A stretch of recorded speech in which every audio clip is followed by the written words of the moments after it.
de fois. L'hiver qui pose chaque année la question du chauffage et de la consommation d'énergie. À 9 jours tout juste de la COP21, penchons-nous sur ces nouveaux logements à basse consommation.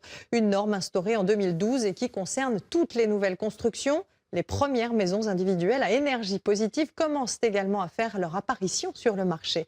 Reportage Arnaud Lapère et Charles Voici. C'est une visite de chantier à quelques mois de la livraison.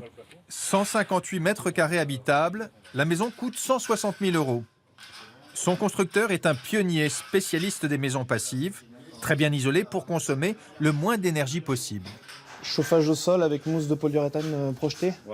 C'est un logement économe en énergie, mais pas encore autonome, comme les maisons à énergie positive. Pour passer au stade de la maison à énergie positive, c'est du matériel, en plus, encore plus performant, des panneaux photovoltaïques, une ventilation par exemple double flux, un système de récupération des calories des eaux grises lorsque vous prenez votre douche ou votre bain, etc. Donc ce sont des matériels en supplément d'un bâti et d'une enveloppe qui est déjà extrêmement performante aujourd'hui.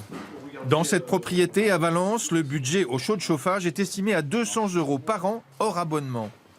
Il serait au moins 2 fois plus élevé dans une maison traditionnelle. Ce constructeur bâtit aussi des maisons à énergie positive. Elles produisent plus d'électricité qu'elles n'en consomment grâce à 35 mètres carrés de panneaux solaires. Mais ce marché reste une niche. Vous investissez sur une maison qui sera aux normes de 2020, 2025, 2030. Donc dans le cadre d'une revente, dans 10, 15 ou 20 ans, vous avez déjà une maison aux normes. Donc c'est plutôt patrimonialement que c'est intéressant. Changement d'échelle et de décor. Nous sommes à Lyon. 3 immeubles à la pointe de l'innovation. Ce chef d'entreprise visite ses futurs bureaux, une réalisation franco-japonaise dans des bâtiments bioclimatiques.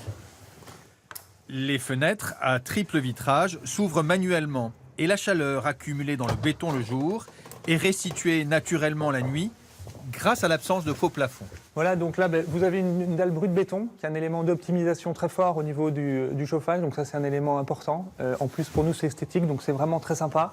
Et puis là, vous avez une gestion automatisée de la consommation électrique lumière avec, vous voyez, on rentre dans le bureau et automatiquement les volets remontent pour pouvoir capter de la lumière et l'amener dans le bureau directement.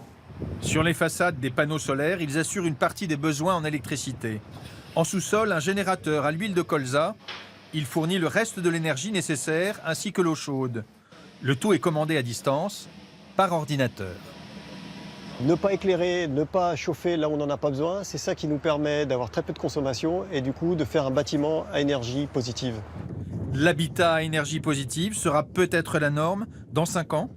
En attendant, les grands groupes industriels testent les nouveaux matériaux qui permettront de construire les maisons du futur.